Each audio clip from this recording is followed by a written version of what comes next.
آج انشاءاللہ عز و جل ہم قرآن کریم کو پڑھنے کے قوانین سوال و جواب کی صورت میں سمجھنے پڑھنے کی کوشش کریں گے۔ آپ بھی میرے ساتھ اس کو مل کر سمجھیے، پڑھیے، اور اگر آپ یاد کرنا چاہتے ہیں تو یاد بھی کر لیجئے۔ اللہ تعالی ہمیں قرآن پاک کو سمجھ کر پڑھنے کی توفیق عطا فرمائے۔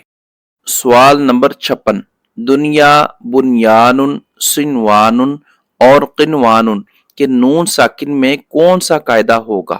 جواب، ان چار کلمات میں نون ساکن کے بعد حروف یرملون ایک کلمے میں آنے کی وجہ سے ادغام نہیں بلکہ اظہار مطلق ہوگا، اس لیے ان کلمات میں غنہ نہیں کریں گے۔ سوال نمبر 57، سکتہ کسے کہتے ہیں؟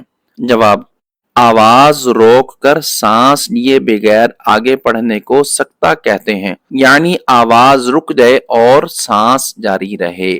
سوال نمبر 58، تسہیل کے کیا معنی ہیں؟ جواب، تسہیل کے معنی نرمی کرنا ہے، یعنی دوسرے حمزہ کو نرمی کے ساتھ پڑھنا۔